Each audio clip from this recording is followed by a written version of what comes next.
Brendan, many congratulations through to round 2 after a real battle there. Try and sum it up for us. Yeah, it was a struggle, massive struggle up there.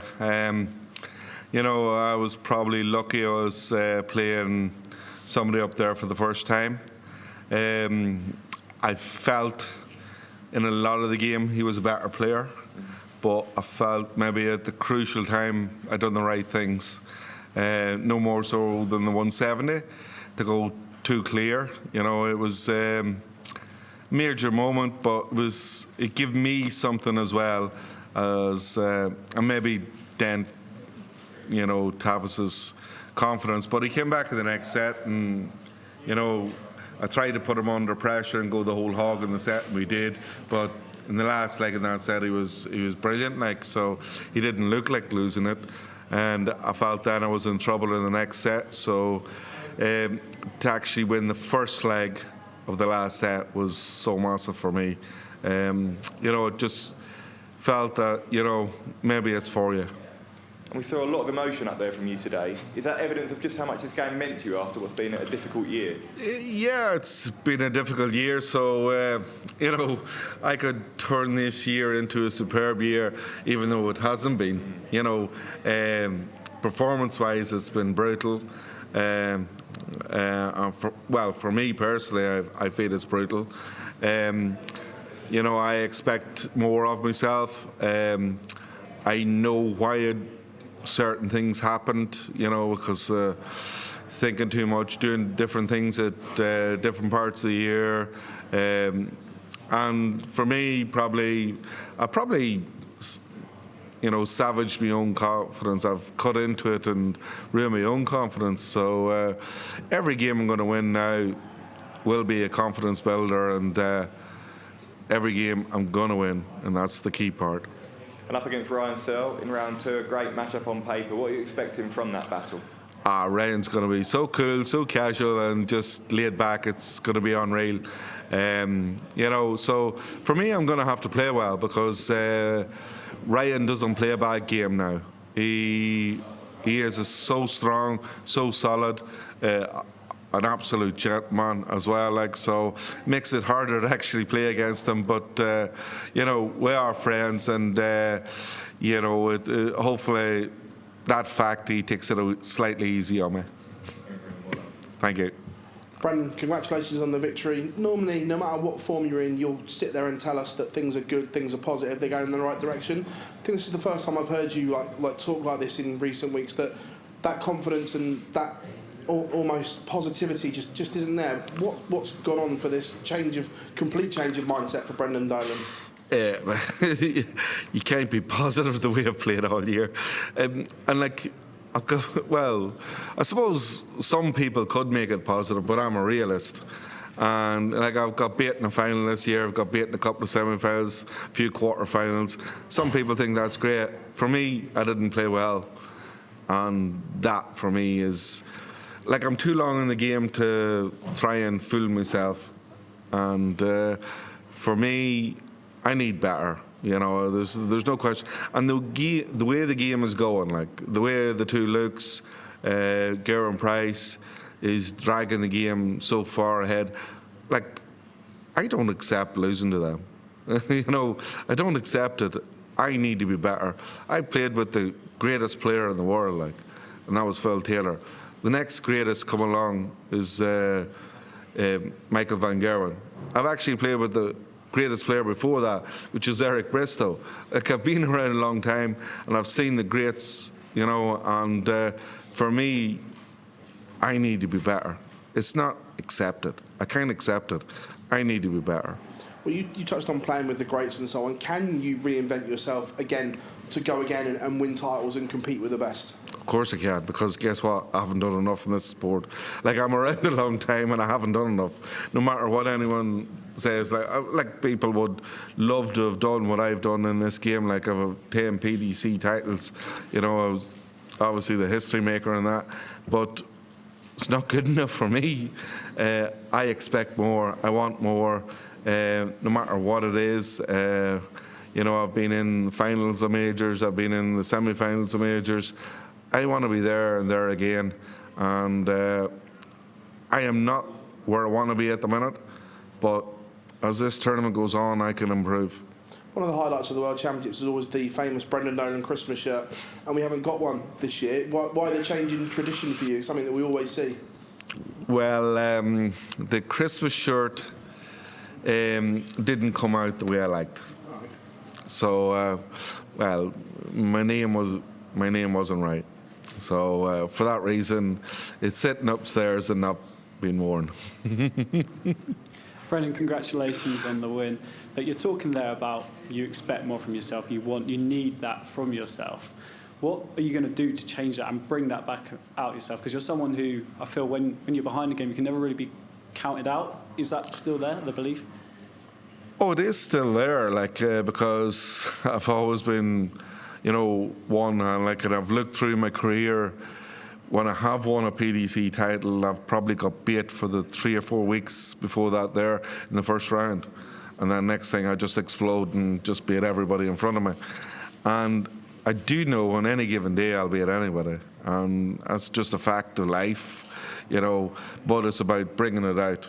And for me, it's about maybe a little bit more confidence I need to bring that out. I lost my throw this year. I lost how to throw darts, and I still continue to throw because I just can't quit, because I just can't. I like to compete. No matter if I can't throw, I'll still compete. And, I have struggled for so long this year, and possibly just last Monday leading into this here, I felt more like the throw was right. Maybe not getting all the scores I wanted, but the throw was right. Even getting up there today, I had no problem with my action and my throw, just where the darts was going. Maybe it was adrenaline, I was too high. Well, I pulled early, the first set, a lot of darts were low. And then next thing I tried to overcompensate. So next thing they were shooting too high, but maybe I'll settle better in the next round and things will go good for me. So are there any plans to change anything going forward to ensure that you're bringing out that throw more often? No, head home tonight and have a 2.5 days practice and come back on Thursday night. I actually had all that already planned, so it was about, my wife instructed me to do it because it was about positive thinking. I didn't want to do it, but my wife, Teresa, no, you'll do it, and she's right. And finally, it's a word on Tavis. It's your 18th time here, his first. Did you say anything to after? Do you have any advice for someone going out in the first round? Well, I just said his 180 hitting was superb. He was brilliant up there, and I said he's got a long career ahead of him.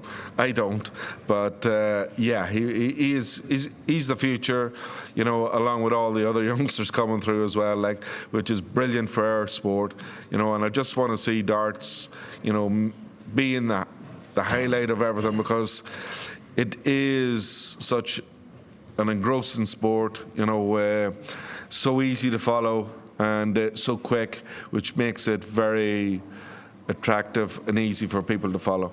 Thank you. Thank you. Hi Brendan, well done on the win. We normally see you in most or all of the TV tournaments in a year, but this year we've not seen you on the stage since the UK Open. How tough is that period, and does it add more pressure when you do return to the stage, especially a stage as big as the World Championship? Well, possibly in all my mindset and everything, trying to be positive and go up there. The fact was, I haven't been up there in such a long time, and even probably in the UK Open, I don't know what stage it was on or where it was, but for me, maybe not on the main TV. And for that, I haven't played on the main stage since this time last year, and for me, it possibly told up there, and possibly it is a feeling, and the more you do it, the more comfortable you are. And obviously, I possibly didn't feel that comfortable, even though I tried to convince myself I was. And maybe, and that first leg, I have to say, just dented my confidence so much. It was unreal. To throw that many darts and not win a leg is not good. You said that you've had some brutal performances this year, but you know why that's happened. Why has it happened? What's gone wrong this year for you? Well, for a lot of the early stuff, I engaged my brain. which is not good. For any dart player to think too much is not good. You know, last year I had 6-7 months of an injury, and basically I kind of dragged myself to play in the Worlds and injury-free at that time, and played reasonable. Lost to Michael, which is good. And then I expected so much at the start of the year that I knew I had so much ground to make up to get into the match play, because obviously the qualifier for the match play starts in July, the end of July. And I had probably played brutal until December. And then so in January I just thought, right, I have to hit the ground running. In actual fact, in hindsight, I didn't have to win everything from word go, but I put that pressure on myself to go, because I believe I can win anything. But guess what? When my brain engages, it's not good. Thank you, Brendan. Well done today. Well done, Brendan. Could you be forgiven when you took out that 170 in thinking the job was done then? Because that would have broken Tavis's heart right there. No, because I've actually watched the darts. I'm actually one that watches the darts. And I have seen so many 2-0s so far this year, and they mean nothing. They absolutely mean nothing. Like, people 2-0 up have actually got over the line eventually, but it has been a struggle. Like even last night, Stephen Bunton, like, he was savage, absolute savage in the first set. Like, and I know he dipped a bit, but controlled the game. And next thing, for someone that was just plodding along as Sebastian, he didn't care about what had gone on before. He showed great mental resilience, and he looked probably the better player for a lot of that game until it eventually kicked in the last 2 or 3 legs for Stephen. So nothing is said or done with a 2-0 lead. Like, I've seen loads of games in this World Championship alone, and like normally I would have thought 2-0. So I was prepared. I actually was prepared to lose the next set. I had mentally prepared because he had the darts, so I mentally wanted to win it in the 4th set. But don't get me wrong, I would have took my chance in the 3rd set if it came my way, but it didn't. And that was through the way Tavis played. He played a savage last leg in the in the 3rd set, and I think I was a wee bit lucky maybe to get the first leg of the last set, and when I got that there, I went, right, just hold me through and see myself out. And was it important to use your experience to get yourself over the line? It was savage, like, because I've been in so many situations. I've been in, I don't know what I don't know about darts. I'm that long at it now, like, so for that reason and that reason alone, it was about me just concentrating in the moment. And maybe that's something I don't normally do or I've never done in the past. And it's basically just go, right, 5-1, get rid of it as quick as possible. End of story. No matter what the scoreline is, and probably got me through. And a word on Tavis, because he did mention in a recent interview that he's really struggled on tour at times, and he did consider taking a break. Does that surprise you, given the talent that he's shown on stage there? It doesn't, because the PDC Pro Tour is so tough. It is, like, if people talk about people that are on other circuits or amateur circuits, that they're savage throwers, they're playing better than people on the Pro Tour and that there, but they're not getting 110 averages thrown against them. They're not suffering that. Like, they may throw 102 or 3 or 4 average, which is brilliant darts. Like, I'm not knocking that. But the fact is, like, the confidence you get from throwing that against maybe lesser quality is easier done than, like, throwing against someone that's throwing it in your face. And, like, for Tavis to be on tour and to be up against it and to mentally stick with it, I commend him for that, because like, he threw up there, like, his 180s was savage. Like, his inexperience told at crucial times he missed the double, but he's 21. Like, he's got the world ahead of him. Like, he will be a great player. He definitely will. Thanks, Brendan. Cheers. congratulations. I'm Matt Graven from BBC Sport. All right, Matt. Hello. You talked a lot about your career, the greats that you played with. What do you put longevity in the sport of darts down to? And after your answer, if you can just give a quick nod to Paul Lim as well, with his fantastic achievement. Paul is savage. I'm thinking like maybe 5 or 6 years ago, you know what, could I last that long? And now he's got to 71, nearly 72, and I'm going, nah, not a hope in hell, I ain't doing it. So his dedication, his love for the game, like, you know, he obviously has, outside business interests involved in the game, like, and it means a lot to him.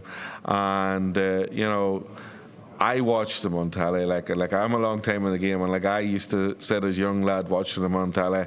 I seen him hit the 9-darter against another Irishman, Jack McKenna, like all those years ago, and you know, it's unreal, and for him to still be battling, winning games. He possibly in his heart and soul knows that maybe winning, you know, against the you know, the Luke Littlers and the Luke Humphreys may not be there, but on any given day he can beat them. But to beat one after another may not be there, because as you get older it doesn't last as long. And you know, for myself, I've been in the game a long time, and for me, I'm not near Paul's level, you know, so I have to get better. If my notes are correct, you won your first tournament 40 years ago now. You may not thank me for bringing that up, but that's correct. how much harder does it get as you get older, and what are the elements which get particularly hard as to stay professional? The element of your brain, boredom, you know, it's like sometimes I can walk onto a board and just go 180, 180, 180, and next thing I go, this is boring, and just stop. So don't put the effort in, don't practice, and that is the problem. You think it's easy, and then next thing somebody puts you under pressure, and guess what? It's not easy. So trying to practice pressure situations is probably the hardest part of the game, and for me, probably engaging your brain, as in that, make it interesting, is, you know, is probably the hardest part of the game, because at the end of the day you're just throwing, and like, I'm a professional, and anyone around me that throws darts, or they play in local pubs or clubs, and they're plasterers, they're joiners, they're you know, computer analysts, the work for a living. And for them to spend 2 hours a week with me to practice, it's brilliant for me. But guess what? I need to do far more than that, 2 hours a week. Final question from me. One other personal thing that's been making just as many headlines as the players this week is the Ali Pali Wasp is back again. And I just wondered, from a player's perspective, what do you make of it? Is it a fun bit of tradition? Is it a pest which needs to be got rid of? Do you not even care? What are your thoughts on the Ali Pali Wasp? Well, my thought, was it there today, was it? It's been there, not today. I haven't seen him today, but he's been... Well, I was just wondering, because I felt that anybody that had the Ali Pali Wasp, they were playing well, and everything was going well for them. On my main one is Ross Smith, like, and as soon as he wiped it off, all his luck went. And he was playing so well, and everybody else, like, I think when Sebastian was coming back last night, I was sitting on him, and then next thing he wiped it off or whatever, and in the last set it went back to Steve. So I was hoping it'll land on me, but in another way, I wouldn't like to get stung by it. Afternoon, Brendan. Great to meet you. I just want to ask about the work you've done with the sports psychologist recently. You spoke about that in an interview. You know, you also said at the time you never thought a sports psychologist could help a darts player, because I didn't know too much about darts. But what difference, if any, has it made with yourself? Well, I think more like, you know, I've only had a few sessions. I haven't had a lot. But for me, and it's probably my fault that it hasn't been a lot, because I get wrapped up in my own thing, and I just said, no, leave me alone. I want to sort myself out. But in general, it's about sport. It's about how you attack. And for me, I'm thinking, sure, you know nothing about darts and about what a dart player goes through, but didn't realise possibly the mental attitude or the mental approach is probably with all sports people, and that's why a sports psychologist is actually beneficial.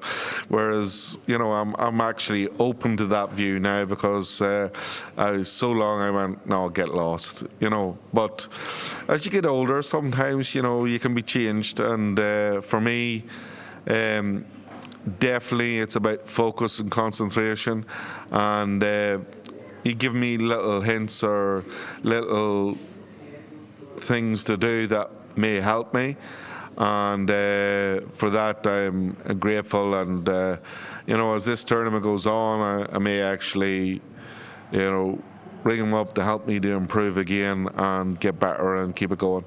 Have you ever considered hypnotherapy as well? Because Stephen Bunting has spoken about how it's really helped him, from whether it's being on the stage to actually things like getting on a long flight and stuff like that. He credited his hypnotherapist as something which has really helped him. We're seeing more and more darts players do it now. Is that something you'd consider?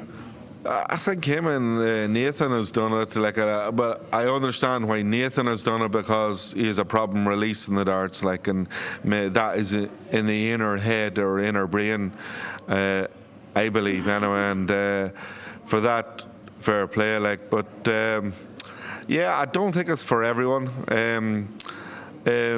I don't think hypnotising me would do you any good. I have a blank brain at the best of times, so I don't think it's for me. But I wouldn't shoot anybody down that is doing it. I think, yeah, sure.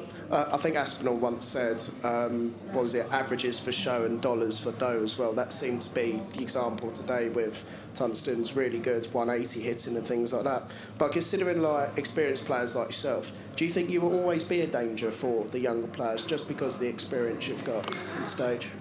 Well, I've thrown far, my sports psychologist told me that I've thrown more darts than anybody else. I've hit more trebles in my career than anybody else, just because I'm longer throwing. I've hit everything that anybody could hit in the game, and why am I not doing it all the time? So there's no reason for it. And realistically, I've been under more pressure for different reasons. I've never reached the top of the game. I've struggled fighting for not totally fighting for my tour card, but coming down that ranking and that. So mentally, I've been battling myself way back up and keep myself alive in the game. So it's different pressures. I've probably had more severe pressures than people at the top of the game. And for that reason, I've battled through them, and I've come through them, and I'm still here. And for that reason, I'm probably a better player. I am a better player. I'm a better experience in that respect, and I think it only stand to me in the long run.